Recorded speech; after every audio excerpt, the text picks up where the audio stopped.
Today we're reading from Matthew chapter 21, verses 23 to 32. Jesus went into the temple. As he was teaching, the chief priests and the elders of the people came to him. "By what right are you doing these things?" they asked him. "Who gave you this right?" "I'm going to ask you one question too," replied Jesus, "and if you'll tell me the answer, then I'll tell you by what right I'm doing these things. Where did John's baptism come from? Was it from heaven or from this world?" Well, they debated this among themselves. "If we say from heaven," they said, "he's going to say to us, 'So why didn't you believe him?' But if we say from this world, we'll have to watch out for the crowd, because they all reckon that John was a prophet." So they said to Jesus, "We don't know." "Well then," said Jesus, "nor will I tell you by what right I am doing these things." "What do you think?" he went on. "Once upon a time there was a man who had 2 sons. He went to the first one and said, 'Now then, my boy, off you go and do a day's work in the vineyard.' 'Don't want to,' replied the son. But afterward he thought better of it, and he went. He went to the other son, and he said the same thing. 'Certainly, master,' he said, but he didn't go. So which of the 2 did what his father wanted?" "The first," they answered. "Well, I'm telling you the truth," Jesus said to them. "The tax collectors and prostitutes are going into God's kingdom ahead of you. Yes, John came to you in accordance with God's righteous covenant plan, and you didn't believe him. But the tax collectors and the prostitutes believed him. But when you saw it, you didn't think better of it afterward and believe him."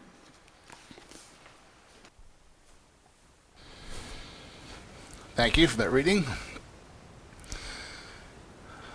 Some of my technologies were not working today, so we'll do it this way. Okay. This is the third message in the series we've been doing, considering 5 parables of Jesus as recorded by Matthew. They happen to be the 5 lectionary readings for these weeks. We're in week 3, so we've looked at the unforgiving servant, the laborers in the vineyard, and today the 2 sons. These first 3 that we are considering only appear in Matthew. They're not recorded in any of the other Gospels, so we can't compare and contrast those. The next 2 weeks we have another source to consider in addition. So we're trying to do what we spoke of earlier and what Alan Story spoke of, trying to put ourselves in the context of the time of 1st century Palestine, and the fact that Jesus and his people were an occupied people. They were occupied by the most powerful superpower in the world at the time, the Roman Empire. And it's important that we, being citizens of the most powerful superpower in the world, work at putting ourselves in the place of Jesus and his disciples and many of the Jewish people. Now, as we'll see today, and we've talked, there was quite a bit of collusion going on between the Jewish religious leadership and the Roman political leadership. So we have to keep that in mind as well. And this is why Jesus found himself contending so often with the scribes, the Pharisees, the chief priests, because especially the chief priests were instrumental in this mixing of the kingdom of God and the kingdom of the world. And Jesus objects to that. And that's what it seems to get into trouble many times. So let's start out with the text from today, starting with verse 23. "When he entered the temple, the chief priests and the elders of the people came to him as he was teaching and said, 'By what authority are you doing these things, and who gave you this authority?'"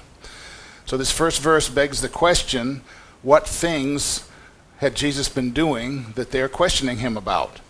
And if you look in the text, you'll see just prior to this is the story of Jesus cursing the fig tree. But before that, it's what the context really is getting at. So this today, when he's telling this parable, is the day after what we call the triumphal entry. The day after Jesus rode into Jerusalem on a beast of burden, not on a war horse, when he wept over the city, and then you remember he went to the temple so this is the day before today, when this text we're reading is, the day before He rides into Jerusalem on the donkey, and he goes to the temple, and he does something then in the temple. And here's a short video about that.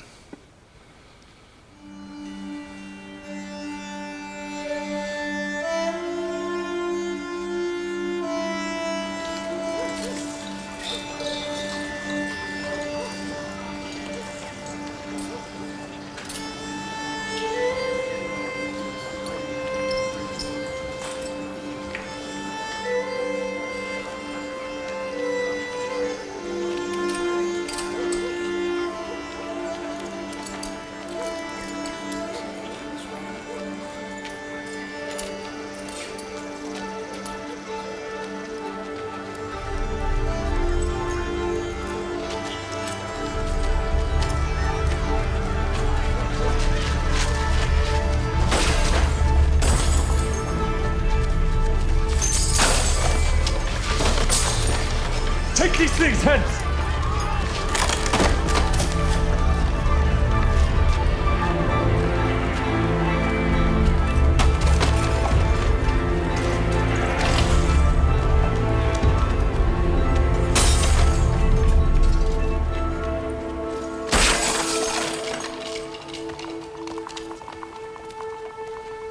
Make not my father's house an house of merchandise.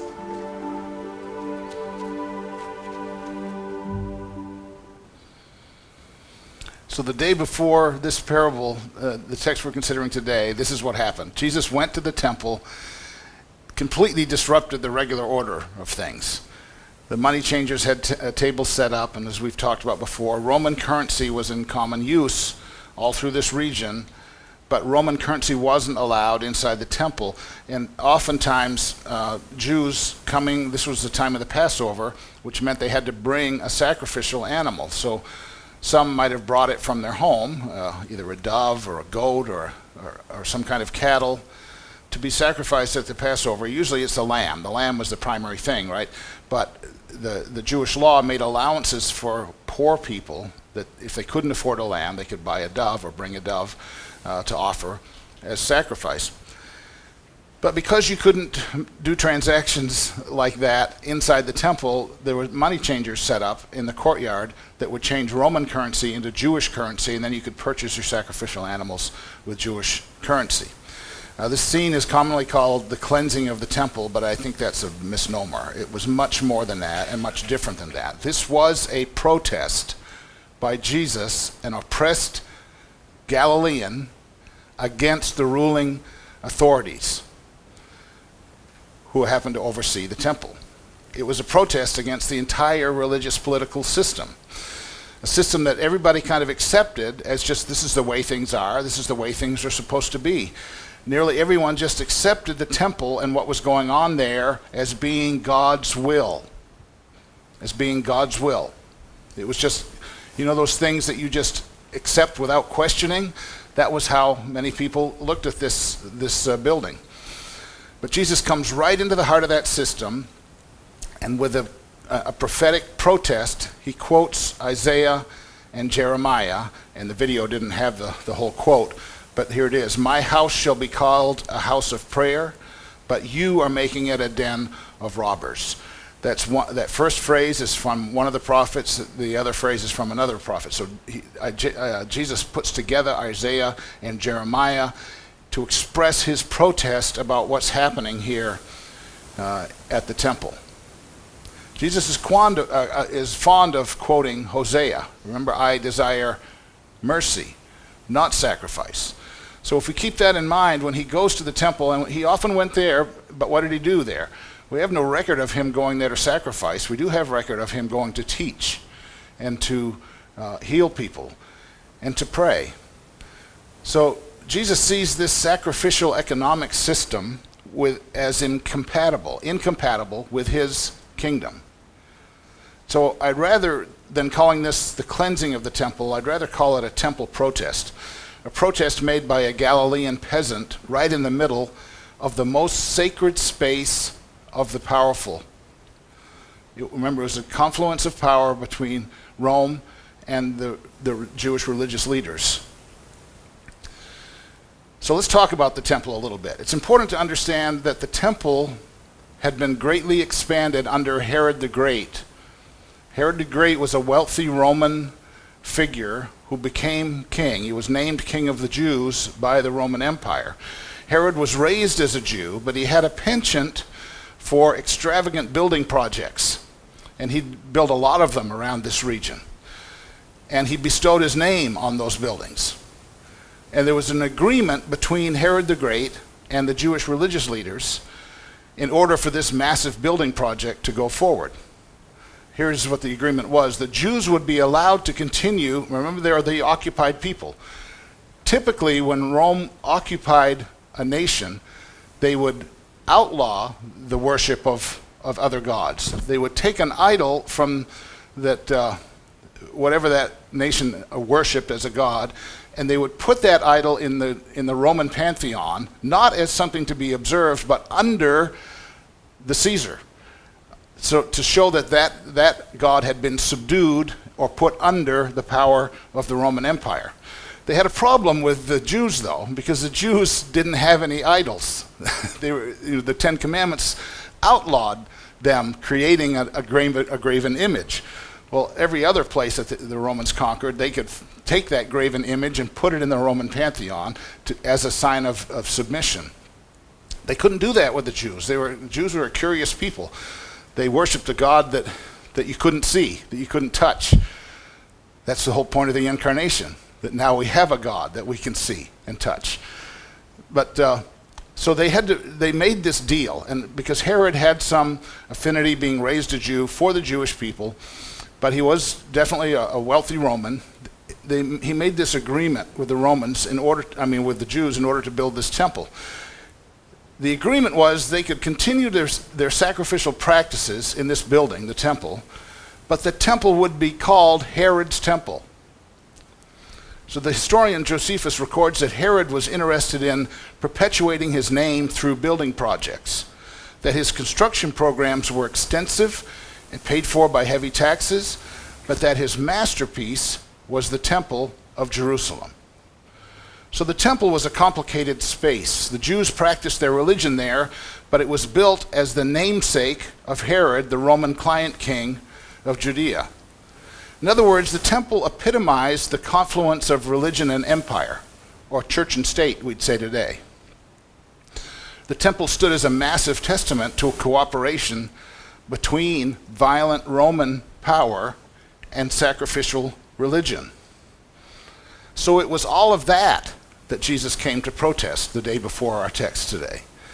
It was the collusion between Jewish religion and Roman Empire that Jesus was calling attention to when he turned over the tables. Here's what it was. Jesus was protesting and calling out a religious system that colluded with a real estate mogul in order to perpetuate and bring fame to his name. Does this text have any relevance for today?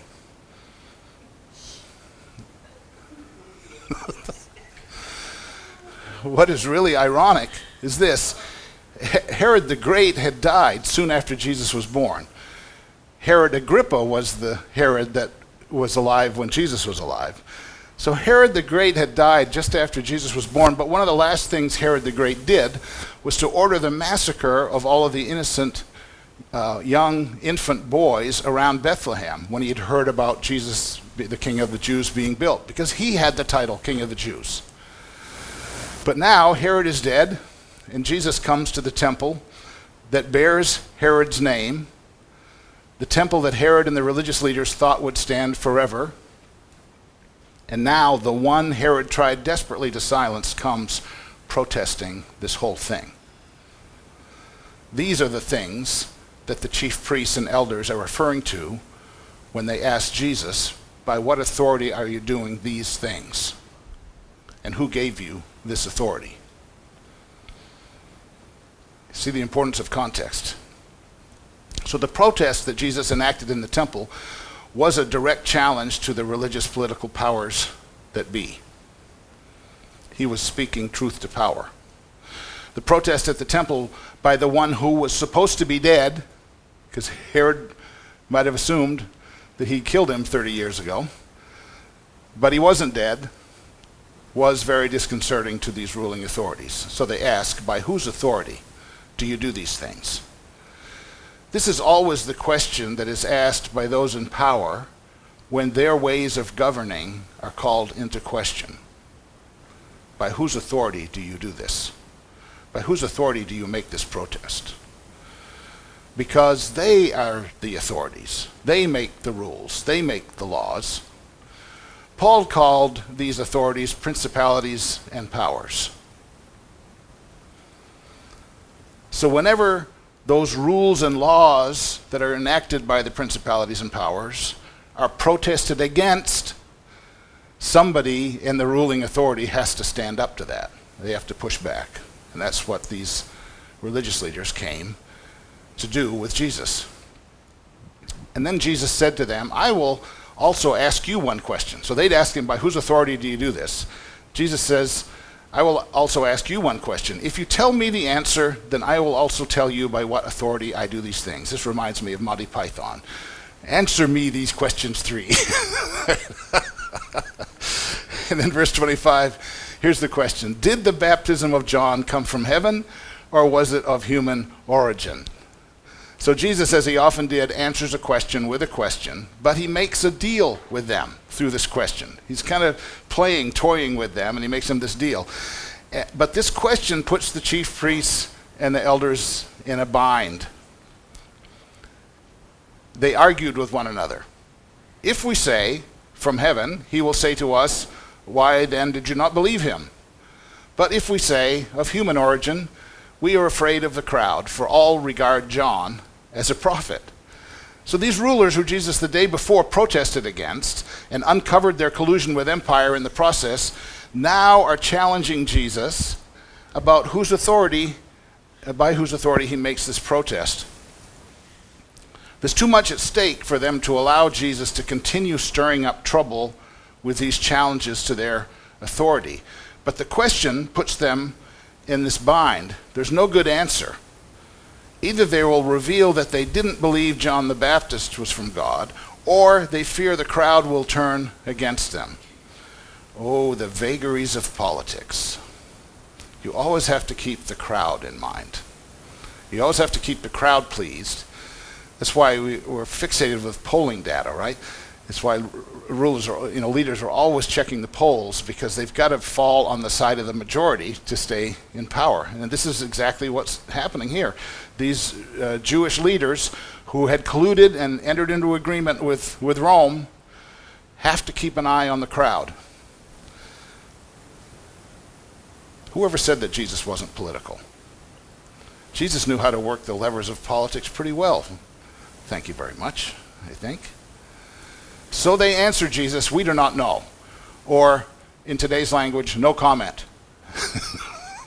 This reminds me of a reporter confronting a politician on a complicated issue or a controversial issue, and the politician saying, no comment. This is basically what they're saying. No comment. We're not going to comment on this. Then Jesus says, neither will I tell you by what authority I am doing these things. Robert Farrar Capon writes a couple of paragraphs about this that are interesting. He says, and he's talking about the form and substance of Jesus' interaction here. He says, in its form, this exchange is simply an example of Jesus' facility with the tricks of rabbinical argument. So it just demonstrates how Jesus was perceptive and able to enter into rabbinical back and forth. But in its substance, it is far more than that. As far as he is concerned, there are only two central considerations in his ministry, now or ever: his own authority and their trust or distrust in him personally. He's not in the business of giving them arguments that will prove he has some derivative right to their attention. He is only inviting them to believe. And therefore, it is not just the present official questioners whom he refuses to answer. Jesus never answers any such questions. Even when he involves himself in disputations, the most obvious thing about him is that he is refusing to cooperate with his disputers. He does not reach out to convince us. He simply stands there in all the attracting, repelling fullness of his authority and dares us to believe. I love Capon. Got away with words, doesn't he? So what I'm saying, Jesus doesn't play the authority card here. They're asking him, by whose authority are you doing these things?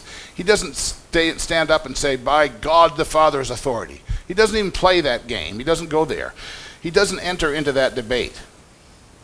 I don't think Jesus ever mentions his authority in this way, to exert authority over someone else, until after the resurrection. I could be wrong. He certainly exercises it over demonic powers and so forth. But I don't think he plays the authority card in that sense, like we might do when we say, don't you know who I am? Or something like that, to exert our authority over someone else. Jesus doesn't do that until after the resurrection, when he says, all authority in heaven and on earth has been given to me. Go therefore and make disciples. So even in that case, he's not exerting power over people. He's inviting us to enter into that relationship with him where we make disciples. So Jesus doesn't see his role as an authority figure, vying for position over other authority figures.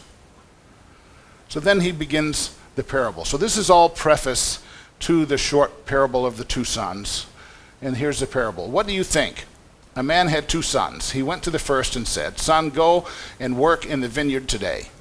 He answered, I will not. But later he changed his mind and went. The father went to the second and said the same. And he answered, I go, sir. But he did not go. Which of the two did the will of his father? They said, the first. So remember that the question this whole thing started with is a question about authority. But the parable that Jesus tells is not about authority, but about doing the will of the Father. So Jesus is subtly saying, you guys are asking the wrong question. You have the wrong frame of mind. You're all about authority and who has it, but the more important question is, who will do the will of the Father? Whenever we focus, or whenever the focus is on who's in authority, who has the power, the powerful invariably use that power to oppress other people. Let me say that again. Whenever the focus is on who's in authority, who has the powerful invariably use that power over or to oppress people. But when the focus is on doing the will of God, as revealed in and by Jesus, the oppressed are set free, the blind receive their sight, and the lame walk. So the answer that they gave to Jesus here is correct. They said the first son was the one who did the will of the Father, the one who initially said that he wouldn't go to work, but repented and then did go to work. So they answered Jesus correctly here, but Jesus knows he had backed them into a corner, and they really couldn't answer any other way. Then he says this, truly I tell you, the tax collectors and the prostitutes are going into the kingdom of God ahead of you. For John came to you in the way of righteousness, and you did not believe him. But the tax collectors and the prostitutes believed him. And even after you saw it, you did not change your minds and believe him. So Jesus actually answers the first back and forth with them here. The question they wouldn't answer, Jesus answers here, right? The question about John's baptism, where did it come from? So this tells us that this parable is not about getting into heaven when you die. This is another one of those parables that evangelicals tend to conflate with an afterlife. This isn't what this is about at all. This is about entering the here and now kingdom of God. It's even in the present tense. Truly I tell you that tax collectors and prostitutes are going into the kingdom ahead of you. It's even in the present tense. He's saying they are entering the kingdom of heaven and you guys aren't.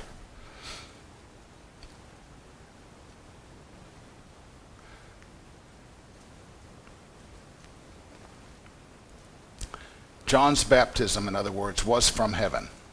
The outcasts knew it when they heard it from John. This is what James Allison calls the intelligence of the victim, or the intelligence of the oppressed. Very often, those who the powerful oppress have the ability to recognize righteousness that the powerful can't recognize.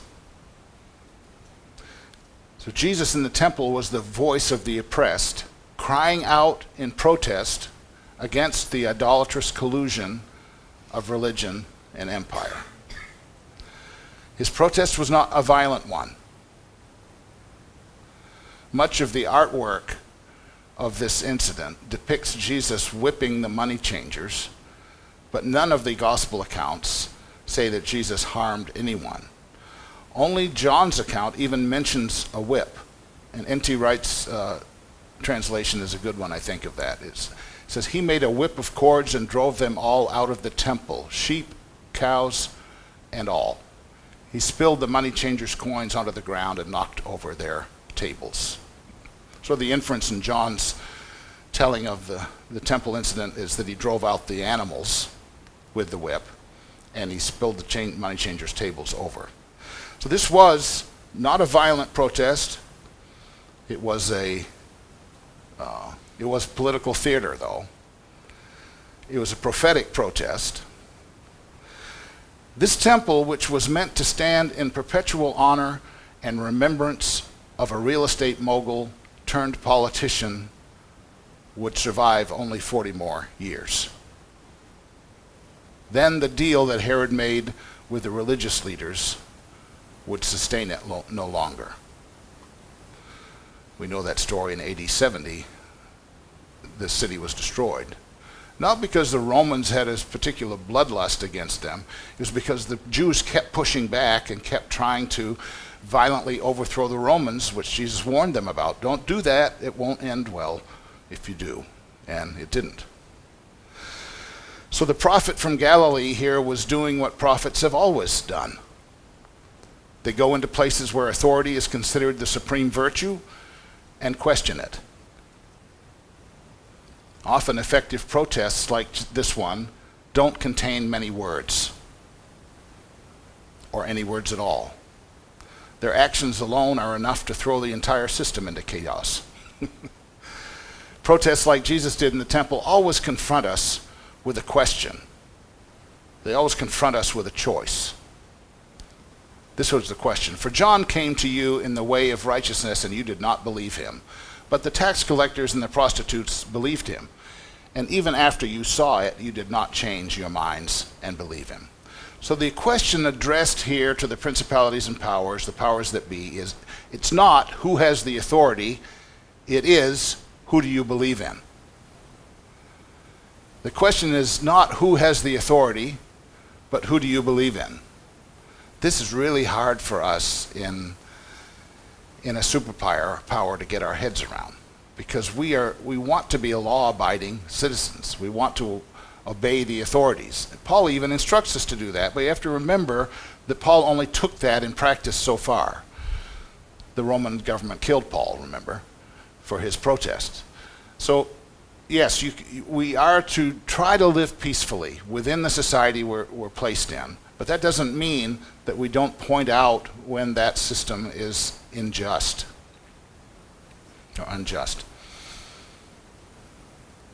So the question is not who has the authority, it is who do you believe in.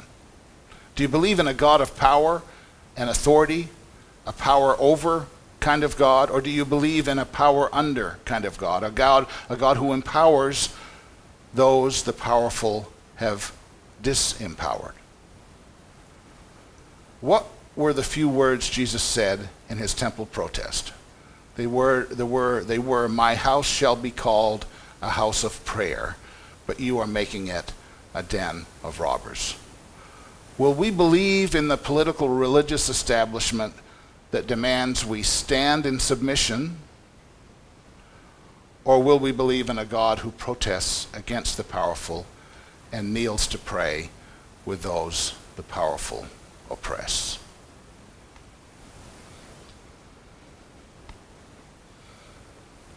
Protests have been in the news a lot this past week.